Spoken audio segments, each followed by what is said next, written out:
Hey, what's up, phone lovers? Welcome to the Mobile Roar podcast for the week of December 15th, 2015.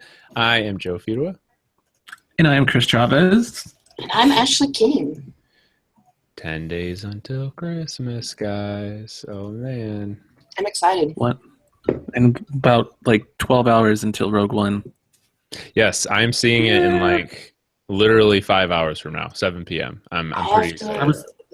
I have to wait until Saturday. I really wanted to request a day off just so I could prepare. I don't want to work today. I'm going to go see the new Star Wars movie. Yeah, I need to just chill, take some of my paid time off. Are you into Star Wars, Ashley? I wasn't really, but since this is a new series of characters, I'm really excited about it. Yeah, are you a bigger Star Trek fan? What's your thing? I'm more fantasy than sci-fi. Oh, the Lord of the Rings, okay. maybe? Yeah. I'm down with that.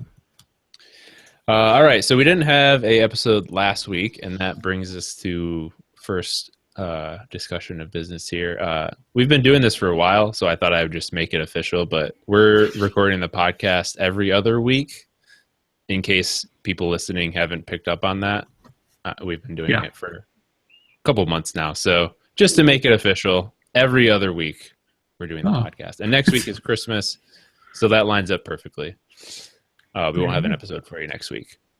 All right, so without further ado, let's get into the news. And Chris mentioned last week that he had the OnePlus 3T. His review went up earlier today. So, Chris, why don't you share your final thoughts on that? So the OnePlus 3T, and I did my review. It's pretty much the same phone. Let's be honest. There's really not much that's changed, and some of the stuff that they did change, kind of changed for the worse. That's not good to hear. The front facing.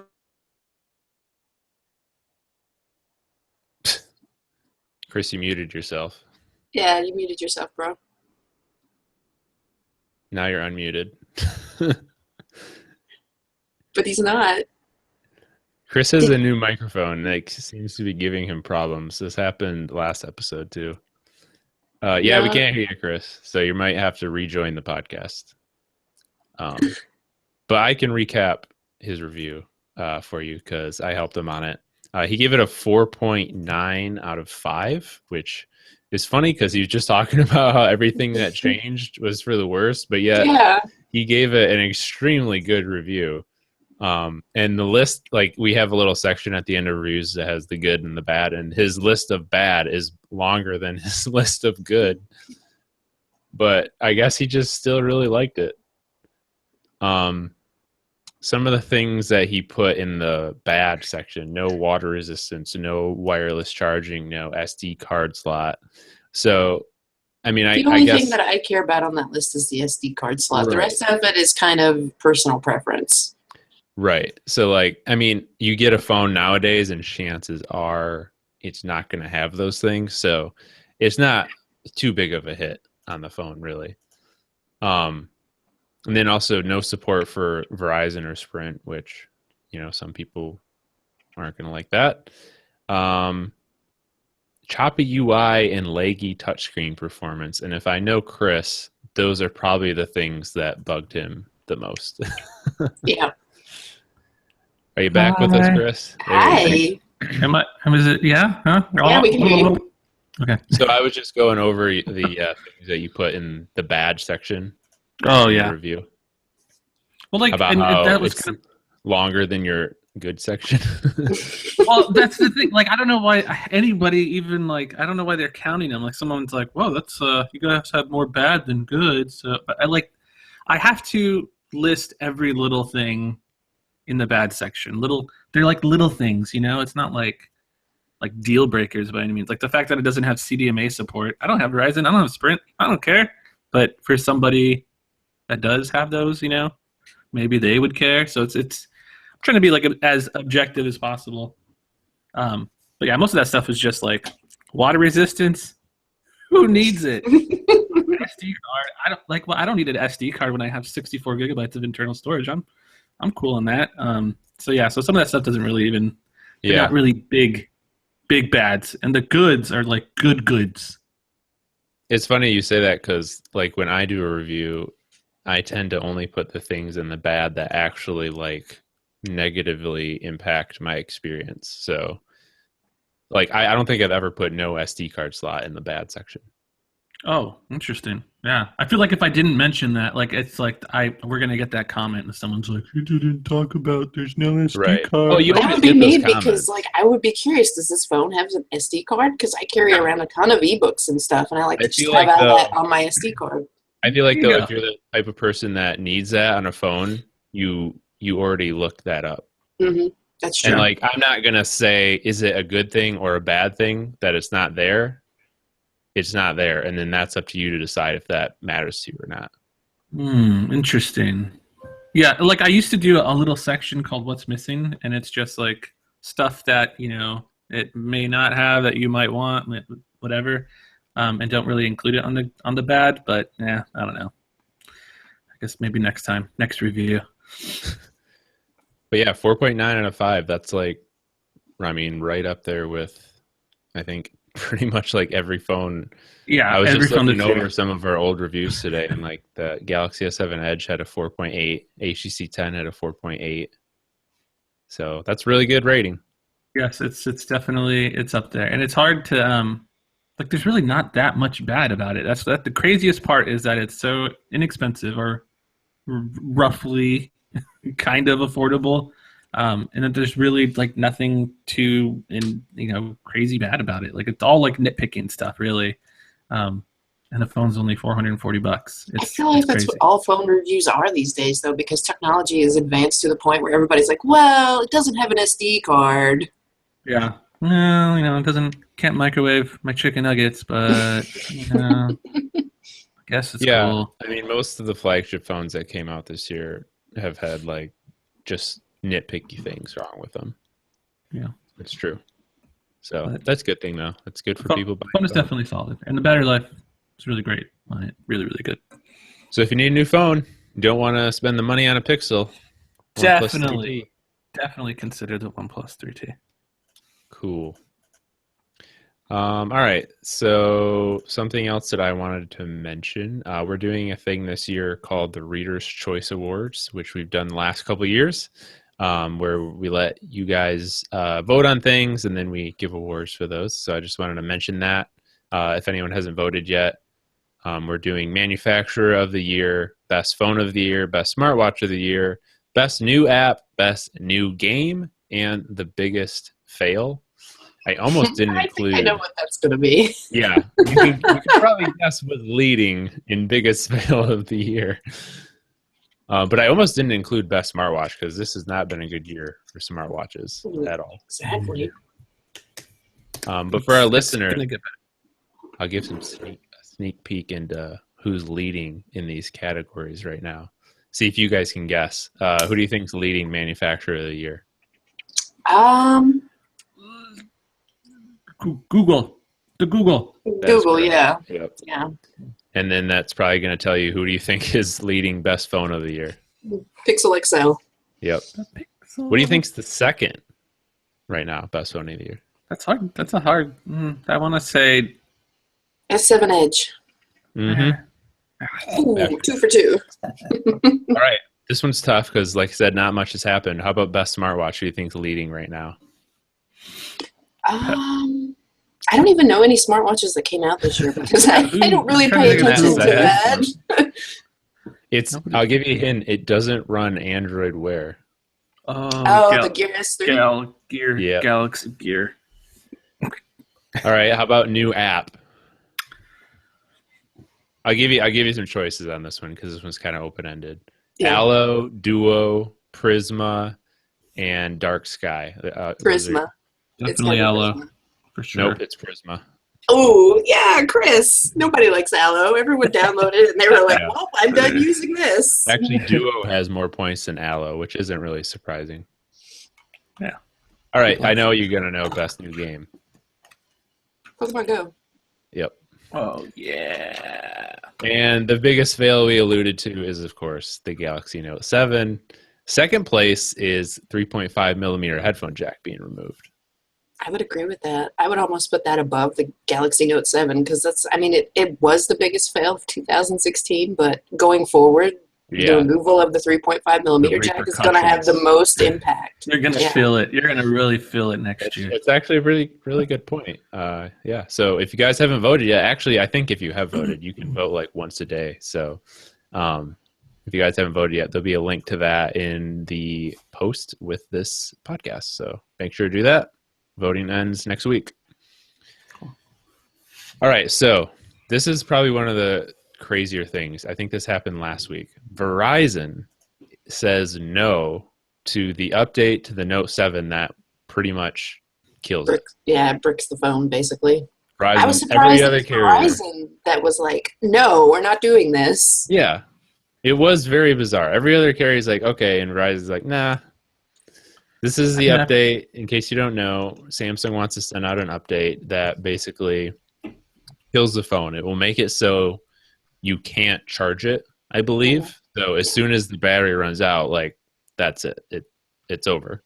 And Verizon says no, they're not going to do it because some of their customers might not have other phones to use, blah, blah, blah, all these stupid reasons. Like, dude, this recall has been going on for 3 months now. Yeah, I think their wording was something like, we don't want to leave our customers stranded during the holiday season without a replacement phone. Yeah. I mean, but you could always swap it for a different one, right? So exactly. For like 3 months now, if you go on the Galaxy Note 7 subreddit or the XDA developers forums, I actually wrote an article about all these people that are talking about the reasons why they don't switch their phone. And a lot of them are like, the Galaxy Note 7 is the best phone that released this year, and they're offering me an 8-month replacement that's crap. I'll just wait until the S8. Oh, they're trying to. That's kind of almost a little smart in a way. They're hoping Samsung will give them a discount on the S8, is what they're hoping. Yeah. You're using a phone that, I mean, there's an inherent risk in it. And people are like, well, you take more risk when you drive or when you go outside. It's like, really? I understand that argument. And like, the statistics, like the probability of it actually happening to you are very low. But the thing that I just always say is like, why do you want to use a phone that the manufacturer is like actively trying to kill and is never going to ever update? Like, some people they like a challenge. That's what it is. There have been some independent studies that suggest that the reason that the phone failed is there's not enough room for the battery to expand. So the more you use it, the more you mess up the battery, the more likely it is that it could explode. It literally is a ticking time bomb. Yeah. The longer you have it, the higher the risk. That's pretty bad.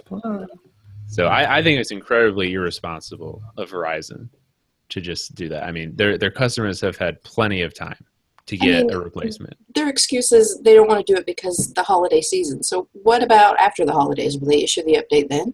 Yeah. Good point. Good point. The other thing, too, is like this update comes with a 30-day warning. So like on top of the 3 months already, there's another 30-day warning before this update actually hits. So it's like no one should ever be caught off guard by this. Like there has been so much time to prepare. Yeah, there's a way. Like if you flash a ROM on it too, there's which isn't really too hard. You can actually bypass all that whole Samsung kill switch thing and all that. Yeah, the Hydro ROM. People are crowing about it. It's so ridiculous. Hydro ROM. Yeah, the Hydro ROM. The water ROM, because when this thing goes on fire, you're gonna need it. Keep a bucket of water handy. Bucket of sand, cement. I remember when this all started happening, I wanted to do like a Facebook Live video of just like the phone sitting next to water, just for like that's continuous stream. Android Central, they tried doing that. I think they killed it after a while, but like really? they had it on Facebook. It was just sitting and they put it. I think they had like a screen, like a tablet behind it with like a little fire going, so it was all like Christmassy, and it was just like, wait, let's see when this thing will explode. But that's so funny. That's funny. Never did though, I don't think. All right, Ashley, you wrote the article about this, so I'm hoping you know a little bit more about it. Google releases the dev preview for Android things. Yeah, it's basically Google's API for connecting Google Assistant and all of those great things to your Internet of Things devices so you can control them all. Oh, nice. Their dev preview is so that developers can check out that API and create their own apps for any smart devices that are in your home, like Nest thermostat, any of that. It's about dang time. Yeah. Yes. Amazon Alexa is really beating Google in the Internet of Things category because Alexa is compatible with so many more things. So it's nice to see this. And it's weird because I see stuff like some little products and tech stuff, and then it'll be like, "Oh, works with Amazon Alexa," and it's like, "Oh, it's a thing now." Like people, that's probably one of the coolest features with Alexa is being able to tell it to turn on your lights or turn off. You can. I saw this on a story yesterday, but I didn't write it on Phandroid. You can actually order Pizza Hut pizza with Amazon Alexa now. That's so cool.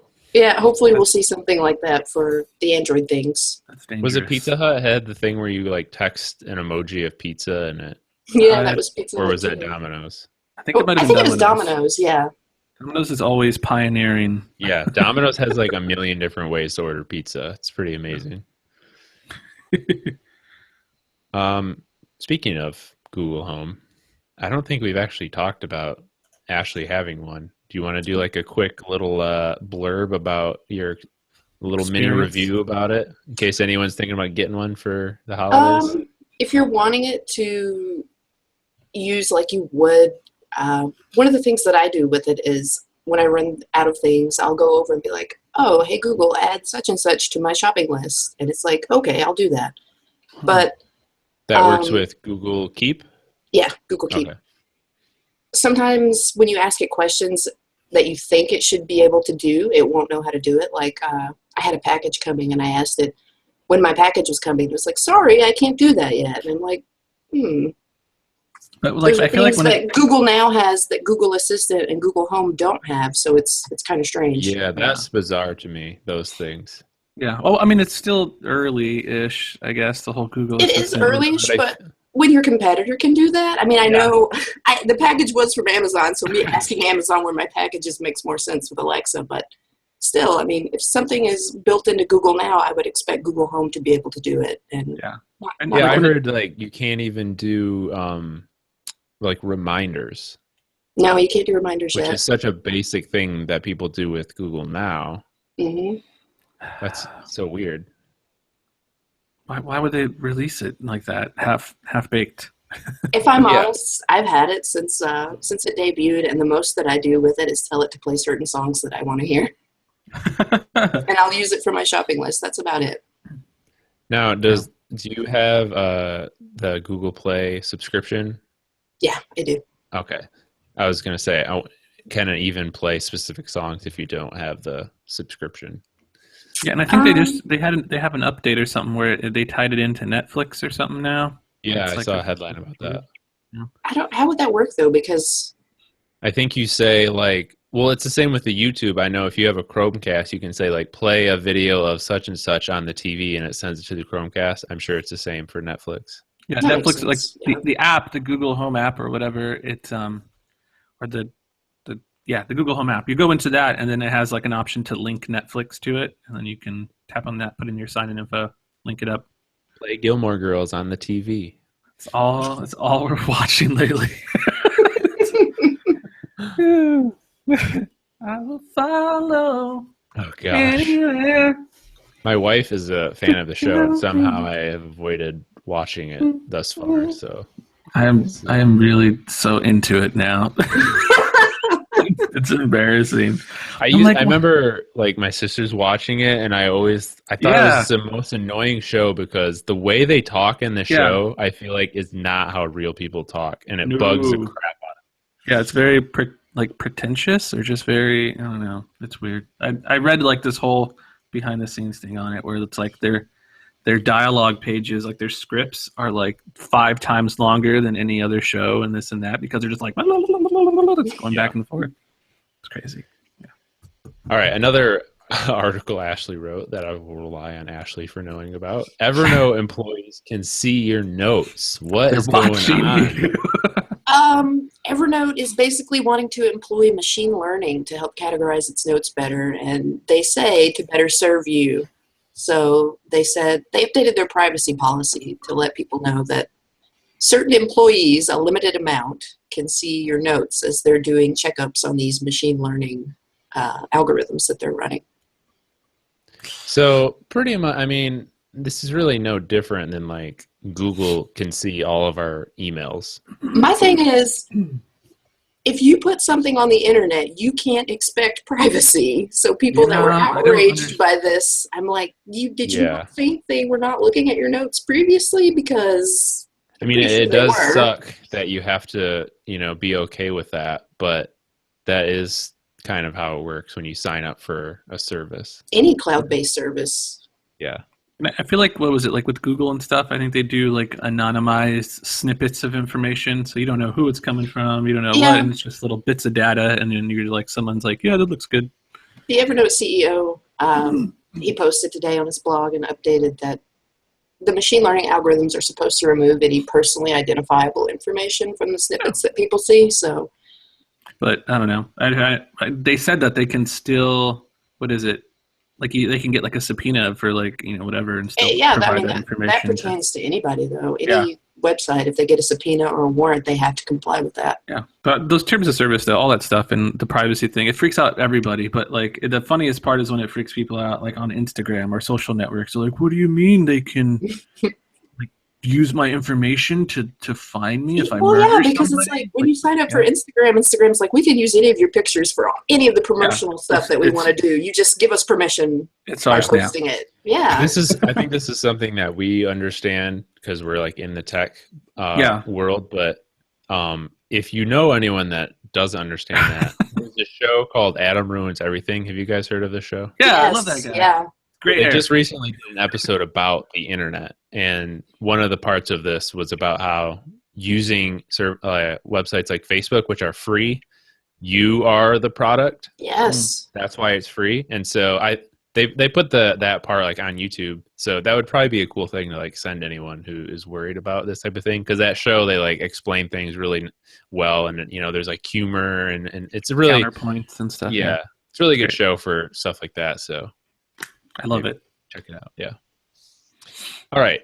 Now an article that I actually wrote, so I know about Amazon. They did their first drone delivery this week. I'm so excited to hear this. Did you guys watch the video? I did. No, I didn't. Yeah. I just saw the headline.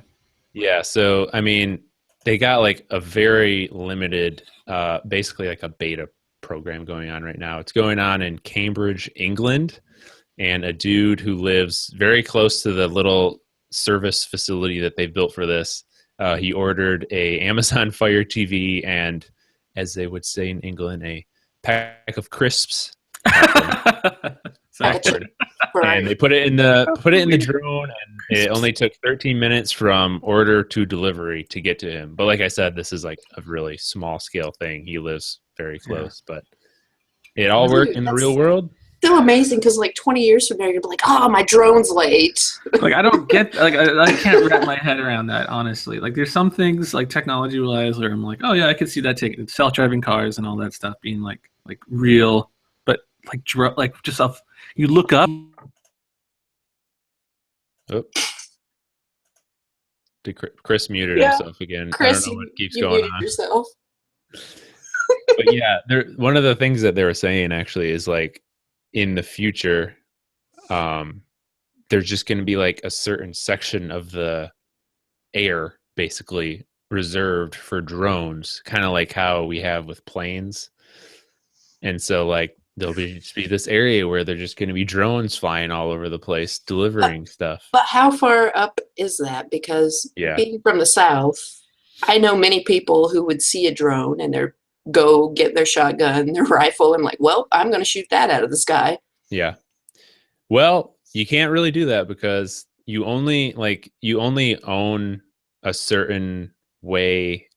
Like if you have a house on a little property, you own up to a certain point. And so if you would shoot a drone that is above that point, you would be, But how would Amazon know that their drone got shot down? I mean, it has to have some sort of tracker on it, but if you just take the items that the drone delivers and throw the drone in a garbage can somewhere. I'm sure these are all things that they'll think of. But yeah, the test, it went 400 feet in the air. Okay.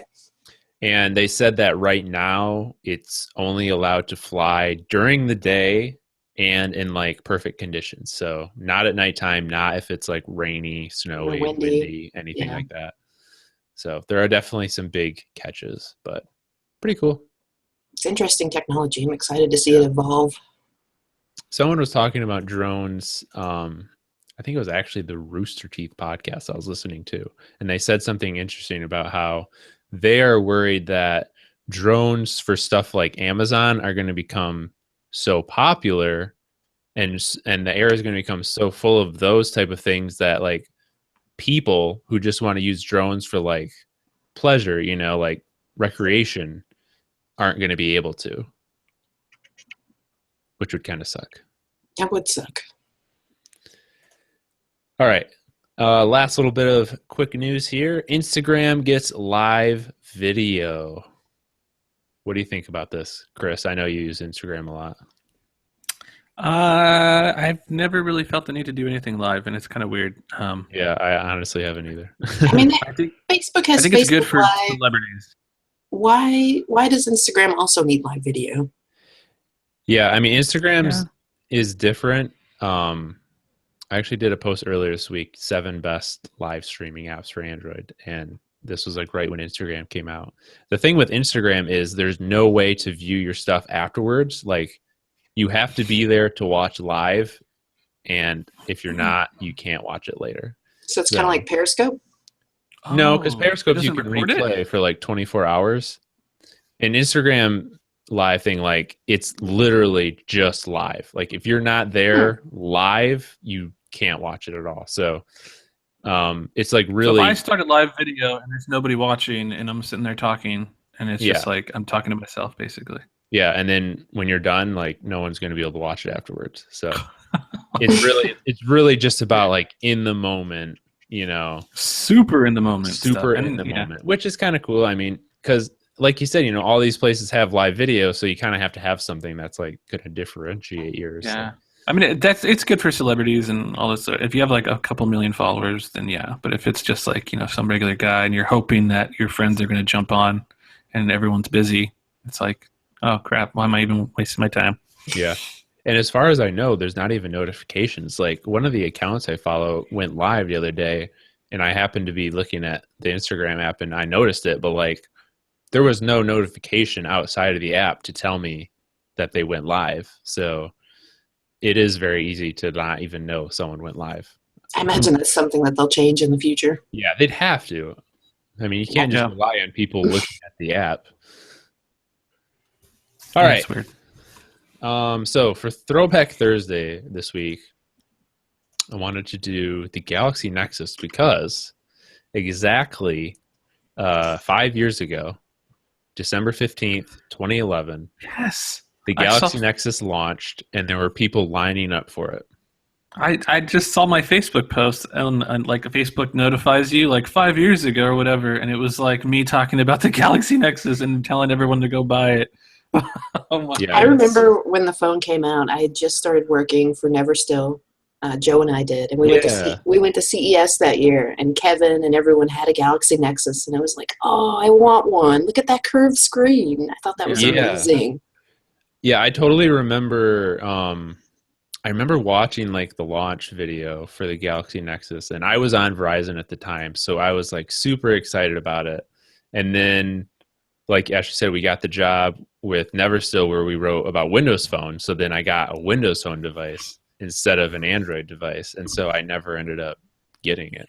Yeah. It was weird. The launch was weird because it was like supposed to have, they used to have these things in San Diego, like it was kind of like Mobile World Congress, but mobile something. Anyways, it was supposed to be announced there, but I think it was around the time that Steve Jobs died. So oh my gosh, it's all coming back to me. They like canceled that, and then Rob had to fly out to China for some China, and then he was out there. That was pretty unnecessary to say it like that, but all right. Every time I hear it now, I just hear Donald He hears Trump it in saying Donald stuff. Trump's voice, yeah. It's ridiculous. So he had to fly out there, and he was there for like 12 hours, and then had to fly like another 20 hours back It home. was the same event that they showed off Ice Cream Sandwich. Yes, that was back when. I mean, like Google didn't have any patterns or anything yet, so there was no way to like figure out what. But yeah, that was like they announced the phone, and then when they talk about the phone, they show off the new features and like the next. Really wonderful. Matthias Torde, his like the first big time contribution. Android really looked good. I felt like So hyped, hyped. That phone was very hyped, but it had such poor battery life. Terrible battery life. The worst Android camera I think ever. That was saying something for Nexus phones. It was incredibly awful. It was impossible. I want to go back and look at some photo samples and maybe do a Throwback Thursday comparison. But like it was just so awful. That phone. It's so funny. Like so, in this post that we wrote on Phandroid on that day, when I think it was Kevin standing in line. There's a picture in this post that he took, and like even just this picture that he took with some whatever Android phone that he had at the time looks so much worse than the pictures we get today from phones. Yeah. Oh, it's man. amazing how far we've come. Mm-hmm. All right, wins and fails of the week. So everyone knows that I love Facebook Messenger. that's my messenger app of choice. So they added something called instant games the other week, and I have to say that they are pretty awesome. Have you been playing Pac-Man? I haven't been playing Pac-Man. I've been playing this game called Zookeeper, which I think is from like the DS maybe. Mm-hmm. And it's basically, like a match 3 game. But I've been playing it a ton. I have a group chat with a bunch of friends, and so this stuff is always really fun because we like all competing, and it keeps track of the leaderboards for you really nice. And it's super easy to just play a game and compete with your friends. I like it a lot. There's a ton of games like Ashley There's said. a lot of old arcade games like Pac-Man, Space Invaders, Galaga. Any old arcade game you can think of, it probably has it. There's a Words with Friends type game. Just a bunch of games, and it's really fun if you have like group chats with friends that you can just like play these games and stuff. It's crazy because people always ask all the time, like, well, then what can Hangouts do, or some of these other messaging apps and stuff? What can they do, to make it a better experience and make things fun? Like, you already message. What else do you want to do? But it's like, I can play games with my friends. Like, it's Do you guys remember when instant messengers like Yahoo Messenger and MSN Messenger had games and stuff like this? That was before I used them. Oh man, that was like super long ago. It's just amazing. I thought this was like a totally unique new idea. Then I guess no, like the old desktop messengers like MSN and Yahoo Messenger used to have games incorporated in them too. So it's funny to me that we now have that on our mobile devices. Yeah, we've come full circle. Mm-hmm. Yeah, I mean, it is like, okay, what more do you need to do than messaging? But for some things, like if you're in a group chat with a bunch of friends, there's not always something to like talk about. Yeah. So having these other activities that you can do is kind of cool. Yeah, it's even the bots and stuff. I thought the bots were kind of lame and dumb, but that little Poncho, I forgot I activated him. That little Poncho weather dog. Poncho cat, yeah. Yeah, he's always like messaging me all the time. He's like, "Hey, bro, it's gonna rain," and I'm like, "Shoot!" I love Poncho. I don't use the Facebook bot, but I have the actual app that it works as like an alarm clock, and it plays different music in the morning depending on the weather. I love that thing. There you go. Yeah, Poncho's great, man. That's another question that I ask Google Home frequently, if it's going to rain or not. Oh yeah. Should I bring you go? See, like Poncho tells you. He's my best. He's proactive. Yeah. I talk to him more than I talk to and my he has gifts. Google Home doesn't have gifts. I keep telling people Facebook Messenger, it's the best messenger out there, but no one wants to listen. Nobody listens. Because of that Facebook on the front of it. Yeah. But you don't even need a Facebook account anymore to use it. Like, come on, guys. Get with it. My fail is going to be Super Mario Run, which launched today for iOS. Might have to power on the iPhone to try it. But it needs an internet connection. Boo. Yeah. I mean, that's kind of, I feel like there's a lot of games that do. I don't know where I haven't really tried playing games when I don't have them. So, I mean, potentially there could be a lot of games that have that same Most restriction. most people I saw who were opposed to this were like, "What am I going to do when I'm sitting on the subway and I want to play a game and I don't have an internet connection? I can't play Super Mario Run." Yeah, or absolutely. on a flight, like that's the perfect time when you're bored and you don't have an internet connection. You want to play a game, so it's kind of a problem there. And what is it, like $12? You got to pay like a ton of money for it too. Yeah, and it's just like that like makes no sense. Game. It's not this like super special fancy thing. It's literally like a million other games, except it's $12 for it, and you can't play it without internet. That's weird. It's like I can play my Nintendo 3DS games, without an internet connection. Why can't I play Super Mario Run? You can, but it's also a lot easier to pirate games on iOS and Android than it is on the 3DS. Yeah, so, I get that. It could do like a check and then give you like a good 24 hours with it before it needs. Yeah, they could. An internet check-in would be less offensive than an always-on connection. Absolutely, yeah, for sure. Kind of dumb. That's me. All right, Chris, give us our bi-weekly Pokemon Go update. I'm excited because I know what Chris is going to talk about, but I haven't explored it myself. So enlighten me, Chris. Hopefully my microphone doesn't shut off again. I'm so nervous now. I've been waiting all podcasts to talk about this. So Pokemon Go. Yeah, everyone's been waiting to hear about it. There's a huge update. Well, it's huge. It's big. They finally introduced the Gen 2 Pokemon earlier this week. The first of probably many. Yeah. And it's the little baby Pokemon. And I'm totally cool with like this whole route of like slowly rolling things out like this. Doesn't bother me at all. Some people deeply offended. I feel like there's probably no greater community of people that hate something they love. Maybe like my friends say like Call of Duty is kind of the same way. But I think any game, like the hardcore fans are like upset when there's an update that comes through. Like there's people, and it's so annoying because there's people out there that will like talk crap about it, and then they'll go out and they'll play it and like just in secret. It's just so weird. But Gen 2 Pokemon, you get the baby Pokemon of a lot of the Pokemon that were introduced in Silver and Gold. So that's awesome. Little baby Wiggly Tigglybuff. Have you hatched any, Chris? I haven't. I'm so annoyed. I don't even have a Ditto from last time, so I'm still waiting on the Ditto. Still haven't caught a Ditto? And then the other side of the update, there was the Christmas Pikachu, Pika Claus or whatever. He's got a little holiday hat on, Santa hat, and then when you evolve him into Raichu, he still has the hat, and then even after this whole thing is over, you'll still get to keep him and the hat, which is pretty cool. So it's the costume aspect that we saw leaked a couple weeks back. It's pretty much a way to test the shiny Pokemon. I I mean, that seems so easy. Shiny Pokemon is just, you change the color of them and that's that. But the costumes, it's cool. Like it's a neat little thing. And it's like you probably don't want to evolve the Pikachu now because you're like, I don't want him to become Raichu. I want to keep him cute little Pikachu. And you hold them. The babies, you hold them.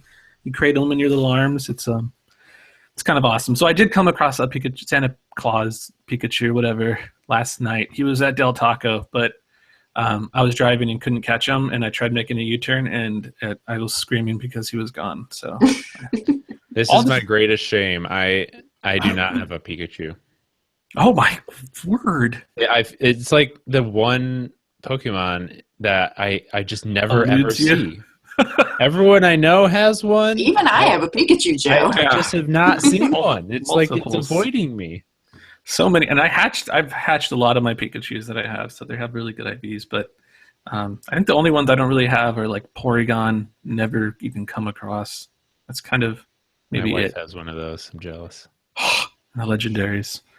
So yeah, that's the kind of big update. They said they're going to continually update it, and there's a blog post late last night, yesterday, where Niantic CEO, he talks about how we're only halfway into the month, so there's probably the rest of the baby Pokemon or whatever. But they did say in the coming months they're going to keep introducing new features, more Pokemon. So I'm guessing like the second evolutions. That's all I really want is like Steelix. What comes after Scyther? His little Sizer. I think people have to realize that like Niantic is going at this in a very realistic manner. Yeah. Like there's so they're not just gonna like flip a switch and all of a sudden you see all the second gen around you. Like they're gonna introduce them into the game slowly, and the hatching method is kind of a cool way to bring them to the game. So keeps you out there going Yeah, they're going to do everything they can to get people interested in the game. I wrote an article, I think it was yesterday, that British Medical Journal did a study that people who play Pokemon Go usually only stay active for about 6 weeks after they install the app. Then it just kind of drops off. So they're probably trying to extend that. Yeah, they have all the stats. They have all the numbers, and they're figuring out, when we do this, and we get a little spike, and then we want to keep it on the up and up, and it would just be a really stupid business move for them to introduce all the Gen 2 Pokemon, and people just complain about everything. It's like, I still can't find, every dumb post, people complain about they can't find a certain Pokemon there. Their biggest problem right now, though, is winter. I mean, I have a hard time playing right now. The only time I can play is when we go to, there's a grocery store we go to that has a Pokestop. And so, that's the only time I ever get a Pokestop now. Yeah. It's basically on my way to someplace. I don't really go out. But, my friend, I have a buddy, and he's like, yo, man, we've been slacking lately. We got to go hit up, Santa Monica Pier or Long Beach, and we got to go hunting. It's been a while. It's like, that's our version. California hunting. I feel like when winter's over and it starts getting warm again, it's going to be like, oh man, I gotta go poke hunting again. I will definitely pick it up then, because I'm not walking around in 40-degree weather. I'm sorry. Yeah, it's as soon as it starts warming up, it's beautiful, beautiful Pokemon hunting weather. We got all the Pokemon are gonna start coming out again. It's gonna be cute. All right, Chris, what's your fail? My fail for the week is gonna be Pebble is dead officially. I think we might have talked about maybe we didn't, but it wasn't confirmed last week. Yeah, but we basically talked about it. It was rumored, but it wasn't confirmed, and now they officially confirmed Fitbit's buying them. They are killing off the Pebbles. They're not going to make any more Pebble watches. They're refunding backers, anyone that had a Pebble 2, that backed the Pebble 2 time on Kickstarter, which was me. And I'm really, really pissed off about it. I was really looking forward to that thing. So that's done. And then there's just a lot of, doom and gloom articles about smartwatches in general and how they're awful, they're terrible, nobody's buying them, and it's just, it's kind of annoying at this point because I love smartwatches. Except all of the articles are true, though. I mean, Apple won't even release numbers for the Apple Watch. They're not it's not as big of a market as everyone thought it was going to be. Everyone was saying mobile is, everyone's going to have a smartwatch soon. So what's the next big market? And everyone was saying wearables. So that of course everyone jumped on the whole smartwatch thing. But then you don't realize that it's not really a must-have device to have a wearable. It's more of just a nice convenience feature. And if you're a busy person and you have a lot of messages coming in and out and you work on the internet and I need to know when I get an important email and stuff, then it's useful. But there's people, I gave my brother one of my smartwatches for Christmas last year, and I knew he wasn't going to use it because I'm like, my brother doesn't really do anything. It'd be like me giving my mom one. She'd be like, what do I need this for? It's like, you get text messages and, oh, cool. I can get that on my phone already, mijo. But my brother, he ended up selling it within 6 months. I wasn't even mad at him. I was like, yeah, whatever. That's what really, I've been thinking about the Pebble thing a lot, and that's what really I feel like Pebble missed opportunity because, they were a small company, so they couldn't just go market these things like crazy. But I feel like if they could have, would have gotten them because, like you said, most people don't need a smartwatch. But a Pebble is more watch than smartwatch. Yes. And it's like a regular watch. You charge it once a week, and most of the time it just sits on your wrist and shows the time. You don't have to do any stupid wrist gymnastics to see the time. It just always shows the time. And then occasionally it does some smart things that are useful. It's so sad. And you listen to everyone's biggest complaints about smartwatches, and it's always, I got to charge it every day still. And it's another thing. That was my biggest complaint about the Moto 360 Sport that I had, because I got one to try it out to compare to my Fitbit for tracking, and the exercise tracking was great, but having to take it off every day and charge it was not. Yep. That's why it's so sad to see Pebble go away. And then I was really hoping that, with the whole Fitbit thing, that they were going to keep the Pebble times and all these watches going. Maybe just rebrand them as a Fitbit time. Well, I don't know. They did release a blog post today that said that they'll be keeping their existing Pebble products going through 2017, but after that, it's anybody's guess. So I am you have holding it in out there. hope. Like, there's never going to be another Pebble watch. You know, the Pebble name is like essentially done. But Mhm. I am holding out that maybe the next version of Fitbit's smartwatch, what do they call it? Like the Blaze? The Blaze, yeah, the Yeah. big one that looks like I a am holding watch. out hope that maybe the next version of their smartwatch like incorporates some of the features from the Pebble, and it's because like the Blaze is ugly as heck. Yes, it is. It's horrible. I've seen people wearing Blazes out. That's the craziest part. It's usually like these old, 50-year-old men that are all like into their fitness. But I've seen them out in like the wild, and it always like trips me out. But I mean, I think there's like a power behind the Fitbit name, and people, it's kind of something they trust. Yeah. With fitness and all that. And Pebble had great fitness stuff. So Yeah.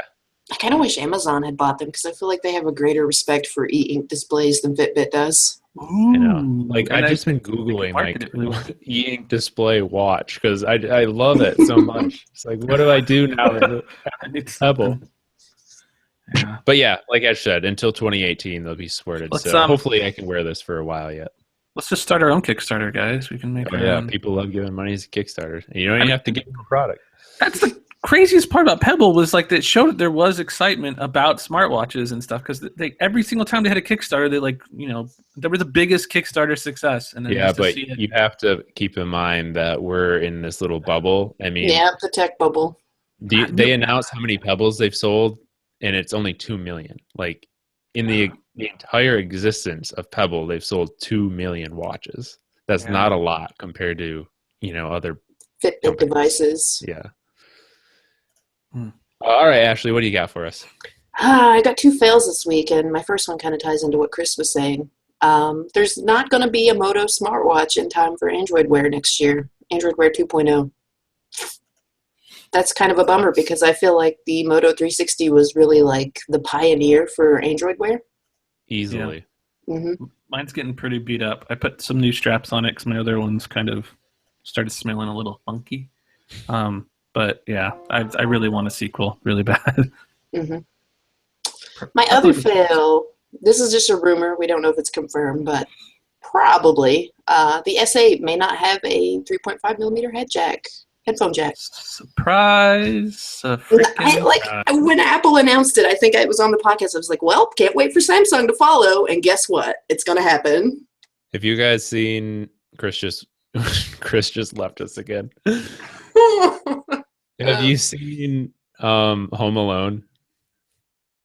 This is a random reference, but when I saw this news, I just wanted to say to Apple, "Look what you did, you little jerk!" Yeah. They ruined everything. There were some people on the Android subreddit saying that, Samsung might be able to get away with it. And I'm thinking, if Apple can't get away with it, like they got a lot of crap from people for removing this. And I think Samsung will get the same thing if this turns out to be true. But yeah. It's like they're just going to keep doing it. They're just going to be like, you know what? People are going to complain, and we're just going to keep doing this until no one says anything anymore. Like they don't care. Yeah, I mean that's what they did with the removable batteries, SD card slot. I mean that eventually came back. Like 2 years from now, when people are upset, will they be like, "Oh, we're bringing back the 3.5 millimeter jack"? Yeah, I mean, people say it all the time. You vote with your wallet, and like people complained about the iPhone not having a headphone jack, and then turned around and bought it. Mm-hmm. So you can't complain if you're going to do that. So true. All right. So Chris is gone, so we'll just move ahead without him. My app pick is a game called Zombies Chasing Me. I've been playing it a lot on my Android TV, but you can play it on your phone as well. Yeah. It's a really simple game. You're just like, it takes place on like a track, and you're a runner, and there's zombies behind you. And all you have to do is there's like 2 buttons you tap. One will go left, one will move right. And so you just run down this track and you avoid the obstacles. But it's so frustratingly difficult because the track is constantly changing direction and perspective. And so it's really hard to keep your like directions and orientation under control. And so many times you like hit the wrong button and you move into something instead of like trying to avoid it. And the game knows that it's difficult because it keeps track of how many attempts it takes you to beat a level. And the other day I was playing it, and it took me 163 attempts to pass one of the levels. There's like there's very little forgiveness. Like if you make it a certain way through a level, it'll give you the opportunity to start over from like that spot, but you only get one of those. So it's really difficult, really addictive, but kind of fun at the same time. It sounds like something I might have to check out because it sounds like it has the difficulty of something like Super Meat Boy, but with the endless runner of like Cannonball. So yeah, I think you would like it. The little Shield TV remote. Yeah. Chris, do you have an app pick for us? I do. This one's called Picks Off, and I'm still getting nervous about my mic cutting off. It's called Picks Off, and what it does is it's one of those cool little utility apps. So if you have an AMOLED display, you would know that. Maybe you don't, but one of the benefits of having an AMOLED display is when the screen is completely black, you're not using any power to light up those pixels. And what Picks Off does is it creates, for those times where you're going to be out and doing stuff and you need to save battery life, it puts a mesh, so it's like every other pixel is turned off. Oh, yeah. A little overlay, and it works pretty well. It's kind of awesome the way it does it. And I'm trying to figure out, if the battery savings are really there, if it's just kind of placebo or whatever. I haven't really had a chance. I'm trying to figure out how I would even test it. Maybe leave the screen on constantly and see how much battery. Yeah, I would say get a YouTube video, like a 10-hour YouTube video. See how long a battery lasts with Picks Off. See how it lasts with Picks On. That's a great idea. I'll play my little my what is it? New wave.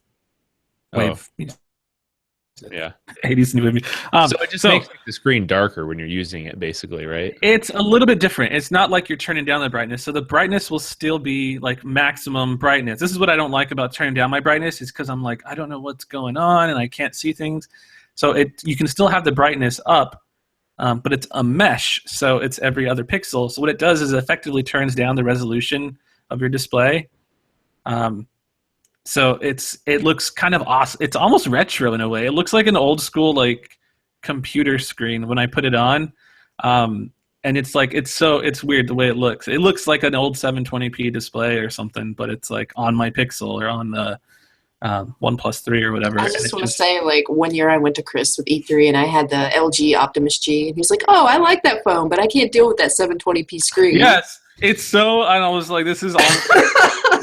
Now we've come so far where I'm like, oh, it has like an old school look to it. Same guy that loved the Sony Xperia Compact for until the 720. Yeah, so him be like, it's like a 720p screen. I'm like, really? And you can do it. You can do it different ways, and it's kind of funny. Like when I play old 8-bit games, I love it when they have the option for like the interlacing. The scan lines. Yeah, the scan lines. It makes it look so much more like love that. Nostalgic, and I feel like this is what it kind of does too. And they have different patterns for the mesh. You can go just lines going up and down or lines going across, and then you can adjust the density, so how much you want it, and it's just basically it makes it look like it's just really turning down the resolution, and I really think it does probably work.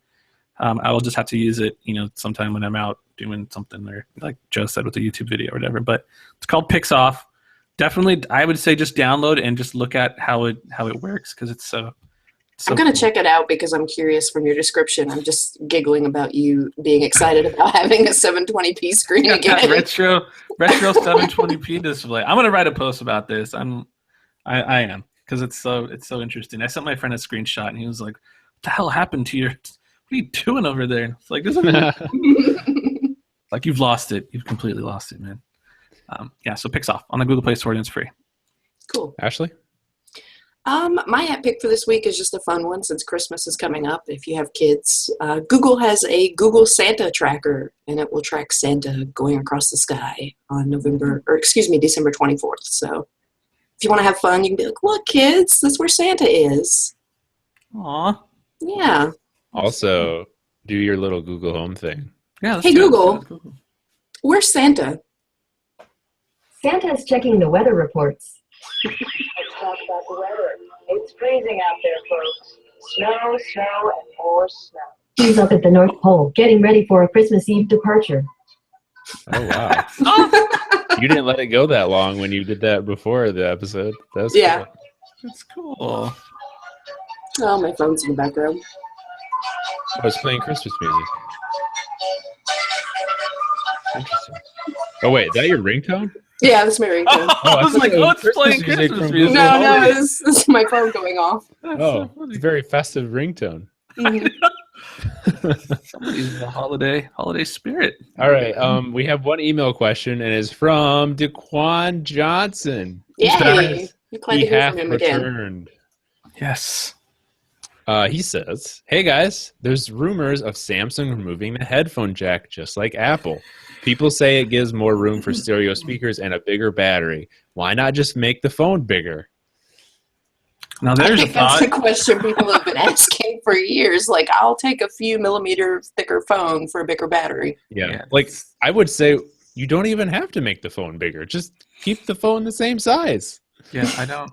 We've had headphone jacks in phones for ages, and they've been thin enough. Like There's something going on. I don't know. no one, what- yeah. Everyone, like, what was the Apple's thing? They mentioned like proofing as a reason for getting rid of it. It's like, Yeah. nope, no, don't need to do that. Wrong. Everyone tries to have like these logical reasons when really there is none. There's not a logical reason for doing it. It's like when Google removed, what was it, wireless charging from like their, all their phones and stuff, and they're like, "Why'd you do it?" And they're just like, "Well, because USB Type C works better." Like, Well, yeah, that's we know Apple's that, reasons too. They're like, "Oh, this tech is from World War II. We're tired of it." but yeah, it's like, come on, you guys. They're not being truthful. There's something everyone's hiding. Yeah, But- especially the wireless charging thing. Like you did a post about like the sticker that you can put on to like add wireless charging. When you see how thin those things are, and it's like you really couldn't have this in your phone. Yeah. I mean, it's like the thickness of a piece of paper. Come on. Yep. Yeah, I had one of those on my LG G2. It's so frustrating. Very Wow. annoying. All right. I think that's going to wrap things up for this week. We will see you in 2 weeks. Just want to remind you guys, every other week now. Get with it. If you want to send us an email like DeQuan, you can do that with podcast@phandroid.com. And you can follow the podcast on Twitter @Mobile Roarcast. We also will read things from there. A couple weeks ago, actually, did you see this, Chris? The guy did a Snapchat lens of you while you were talking. What? He put No. like a goat face on you. Oh man. That's pretty funny. So yeah, send us your tweets. We love getting those. And then if you want to subscribe to the audio version, we are on Google Play, TuneIn, Stitcher Radio, iTunes, and whatever your favorite podcasting app is. You can follow us on Twitter. Chris is @GamerCore. Ashley is @Overlord Roar. I am @Tall Schmo. And we will see you guys in a couple weeks. Later. Later. Merry Christmas. Merry Christmas.